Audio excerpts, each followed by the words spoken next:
Olá, povo amado de Deus, paz e bem, este é o nosso encontro. O Evangelho de hoje ensina mais um dia, graças a Deus, nós estamos reunidos aqui para mergulharmos juntos no mistério da Palavra de Deus. Essa palavra que, como eu sempre gosto de dizer, não é uma palavra qualquer, mas é a palavra que tem o poder de nos salvar, de nos libertar, de curar os nossos corações. Nesse tempo do Advento, nós somos convidados a intensificar a nossa vida de fé, as nossas orações e a nossa profunda dedicação ao mistério da Palavra do Senhor. Que eu quero agora que você abra comigo a sua Bíblia em Lucas capítulo 7, do versículo 24 até o versículo 30, que diz: Depois que os mensageiros de João partiram, Jesus começou a falar sobre João às multidões. O que foste ver no deserto? Um caniço agitado pelo vento? O que foste ver? Um homem vestido com roupas finas? Ora, os que se vestem com roupas preciosas e vivem no luxo estão nos palácios dos reis. Então, o que foste ver? Um profeta? Eu vos afirmo que sim, e alguém que é mais do que um profeta. É de João que está escrito: Eis que eu envio o meu mensageiro à tua frente. Ele vai preparar o caminho diante de ti. Eu vos digo, entre os nascidos de mulher, ninguém é maior do que João. No entanto, o menor no reino de Deus é maior do que ele. Todo o povo ouviu, e até mesmo os cobradores de impostos reconheceram a justiça de Deus e receberam o batismo de João. Mas os fariseus e os mestres da lei, rejeitando o batismo de João, tornaram inútil para si mesmos o projeto de Deus. Palavra da salvação, glória a vós, Senhor. Povo querido, povo amado, como eu disse no início, o tempo do Advento é o tempo da gente intensificar os nossos passos na busca pela conversão, na busca de corresponder à vontade de Deus. E a palavra do Senhor, ela nos ajuda a refletir sobre o nosso comportamento, sobre o nosso jeito de pensar, de sentir e de agir. Hoje nós escutamos no Evangelho, e é bem próprio desse tempo do Advento, refletir sobre algumas pessoas que foram profundamente importantes na história da salvação. E uma delas é João Batista. Vocês lembram que domingo passado, as pessoas, os pecadores, chegavam para João e perguntavam: o que nós devemos fazer? O que nós devemos fazer? O que nós devemos fazer? Essa pergunta se repete 3 vezes. E tudo aquilo que João Batista aconselhava, os pecadores faziam e mudavam de vida para preparar o coração para a vinda do Messias.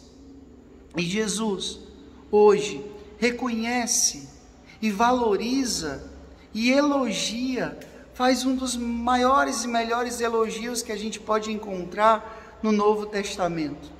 Nenhum homem nascido de mulher, ninguém é maior do que João Batista. Jesus, ele tinha sim uma grande estima por João Batista.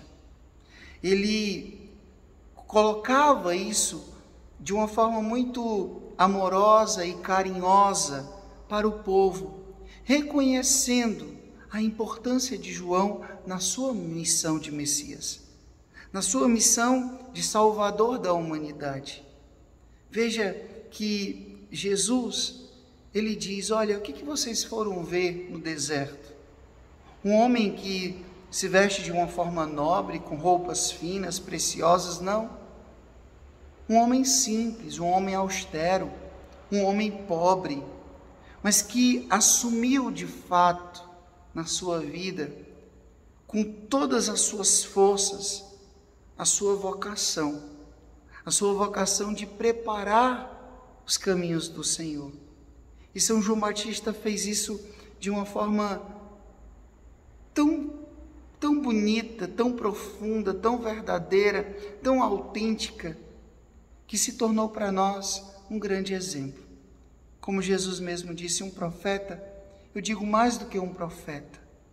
João Batista é aquele que tem um pé no Antigo e no Novo Testamento, como se fosse essa dobradiça que liga o Antigo e o Novo Testamento. Eu estava meditando e refletindo, estudando um pouco esse evangelho, e o autor do estudo, ele dizia o seguinte: olha, as profecias, os profetas, são muito importantes na história da salvação. É preocupante quando a gente não tem profetas e profecias. Por quê? Porque nós precisamos de profetas. Nós, pelo nosso batismo, nós somos profetas. E a gente precisa, de fato, fazer o que é próprio de um profeta. Frei, o que é próprio de um profeta? Consolar, anunciar e denunciar. Eu lembro bem que quando eu estudei o livro dos profetas com meu querido padre Rogério, da Nova Jerusalém, ele nos ensinou isso. É próprio de um profeta não somente denunciar, mas é próprio também de um profeta consolar e anunciar. Animar o povo com uma boa palavra, com aquilo que ele recebe do alto, ele recebe de Deus e ele passa para o povo.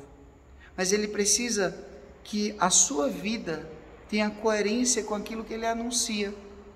Todas as vezes que nós assumimos de fato a nossa vida cristã, nós somos de fato verdadeiros cristãos, a nossa vida é uma profecia para o mundo. Nós estamos aqui, mas nós não somos daqui. Nós estamos peregrinando nesse mundo. A nossa meta é o céu, a nossa meta é a salvação. Então, meu povo, hoje, a exemplo de São João Batista, esse homem tão importante na história da salvação, e Jesus reconhece isso, afirma isso, que a gente possa também vivendo e revivendo o seu exemplo, com a nossa vida buscar anunciar o Cristo. João Batista preparou a vinda de Jesus, a sua primeira vinda, a vinda da sua ação missionária. Mas agora, nós, vivendo a profecia que nos foi anunciada, ele disse que foi para o Pai, mas que ele vai voltar. E que a gente precisa, com a nossa vida, com o nosso testemunho, preparar a segunda vinda de Cristo. E que nesse advento a gente possa dar passos mais firmes. Veja que aqueles homens, os homens da lei, os homens da religião, tinham tudo para ter acolhido a mensagem de João e não acolheram. E Jesus diz, olha essas palavras: rejeitando o batismo de João, tornaram inúteis para si mesmos o projeto de Deus. Será que a gente não está fazendo isso? Tornando inútil para nós mesmos o projeto de Deus? Quando a gente rejeita o Evangelho, quando a gente rejeita os valores do Evangelho, pensemos nisso. E ainda vivendo o tempo do advento, vamos dar passos mais firmes, rumo ao Natal do Senhor. O Senhor esteja convosco, Ele está no meio de nós. Que Deus Todo-Poderoso vos abençoe, Ele que é Pai, Filho e Espírito Santo, Deus nos deu céu, paz e bem. Eu quero te pedir que agora você curta, que você comente, que você compartilhe esse vídeo e faça essa palavra alcançar mais e mais corações. Paz e bem, até amanhã, se Deus quiser.